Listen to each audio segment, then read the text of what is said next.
location over on Kings Highway, and I was doing a little bit of promotional work for my concert series. Gotcha. Now, you're in the studio today. You brought in an acoustic guitar with you. The studio has evolved, you must say. We're over here, on Sanfordville Road. The studio is an absolute state-of-the-art, incredible studio. We are so honored to be in here broadcasting this live show each and every Saturday. And hats off to WTBQ Radio for making this happen. So, let's talk about your music. You have been creating music for 30 years? Yeah, one way or the other. Good or bad. I hear you. Know what?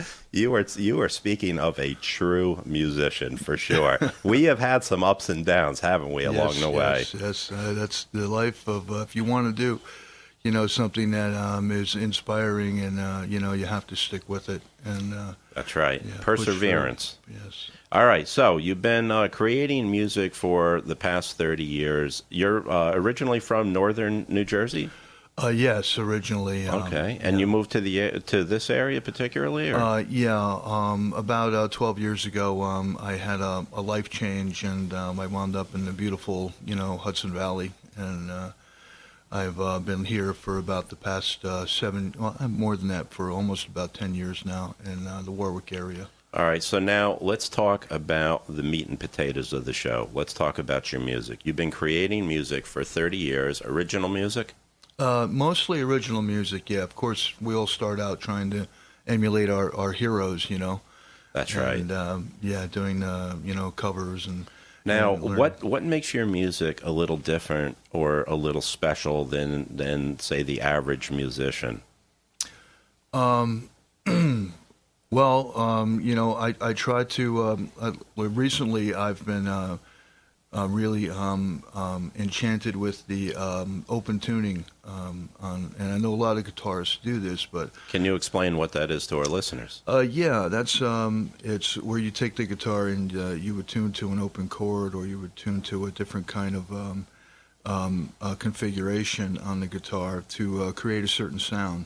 Most guitars are tuned to A440. I tune to somewhere, I think it's like around a G sharp.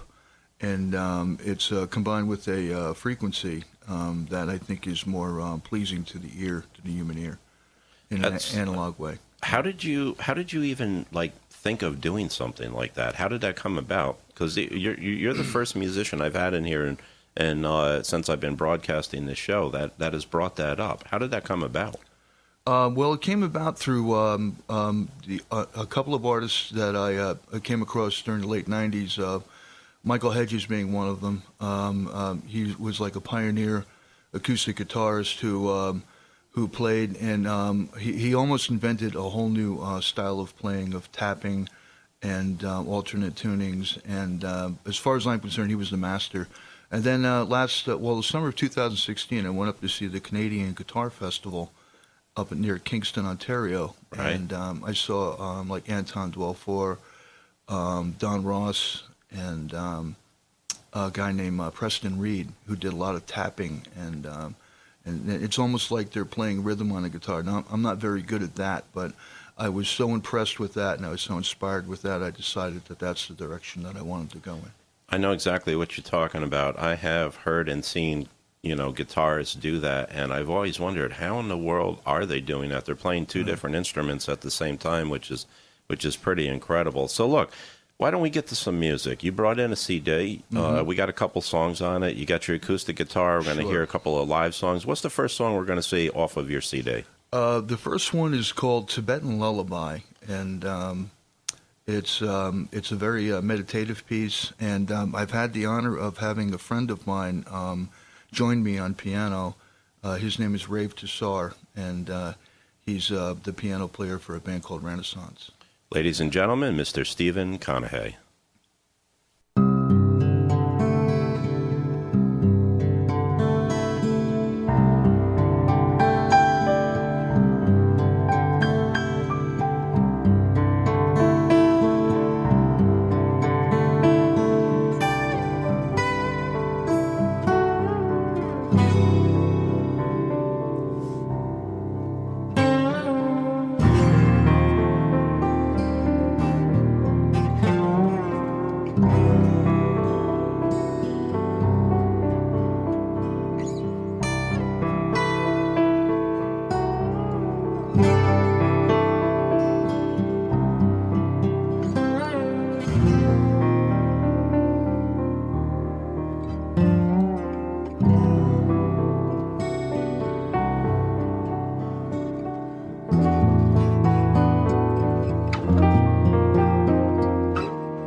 Ladies and gentlemen, we just heard a piece from none other than Mr. Stephen Conahey.